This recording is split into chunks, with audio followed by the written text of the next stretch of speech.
आज बीतल कल बीतल पर महीना ढेर दिन से तरसा उतारू हो कबले देखबू सिंह सुनन हसीना साथ ढेर दिन से अगरा तरे रे आज बीतल कल बीतल पर महीना कबले देखबू सिंह सुनन हसीना आगे पीछे घुमावा तारू आगे पीछे घुमावा तारू कुछ कहतो नहीं रे पाटे धरतई छौड़ी कैसे ना मानी तो कैसे मानी हो ब्यास सखियन के संग आवेलू सखियन के संग आवेलू हमके बुलावत हो नहीं सखियन के संग आवेलू हमके बुलावत हो नहीं आज बीतल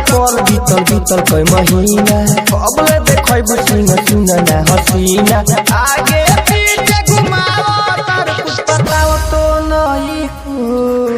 सखियन के संग आवेलू हमके बुलावत तो नहीं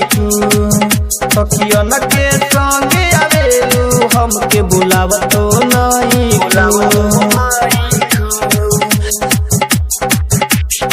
आप सुन रहे हैं यस म्यूजिक की धमाकेदार प्रस्तुति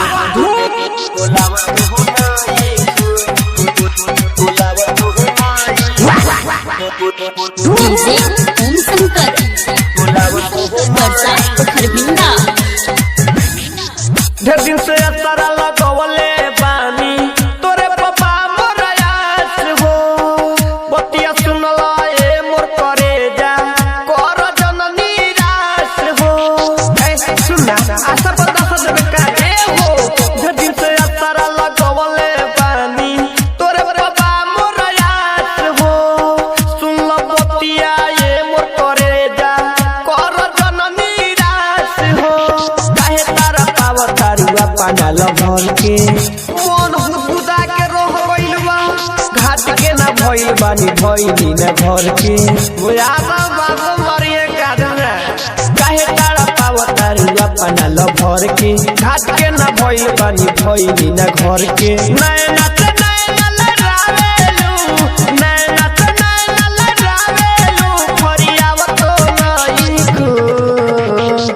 धरतई छौड़ी के रे खाली आँख बिचौली खेले ला हमरा जाओ रे सखियन के संगे रहेलू हमरा संगे कहिया रहबे रे सखियन के संगे रहेलू हमके बुलावत हो नहीं सखियन के संगे रहेलू हमके बुलावत हो नहीं सखियन के संगे रहेलू हमके बुलावत हो नहीं आप सुन रहे हैं यस म्यूजिक की धमाकेदार प्रस्तुति डीजे ओम शंकर खरबिंदा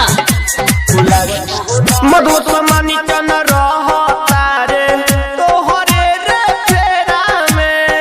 ना जाने कहिया ले आई हमारा बुटेरा में रे आने रे राइटर विदेशी रहता रे तोहरे रे फेरा में ना जाने कहिया ले आई अंगद के डेरा में रूपे तो खाली रहे झाली बजावा रे सधुआ गल बड़े का विवेक विशाल रहे हरे राम गहावा हरे राम के जाप कर तरस रे हसुख रहे खाली झाली बजावा पिंकू सचिन रहे हरे राम गहावा ढेर दिन से घुमावतिया ढेर दिन से घुमावतिया लगे आवत नहीं के ओए देख ना यार काली रोवावतिया हम का करी हो सखियन के संग आवेला सखियन के संग आवेला हमके बुलावत हो नई के सखियन के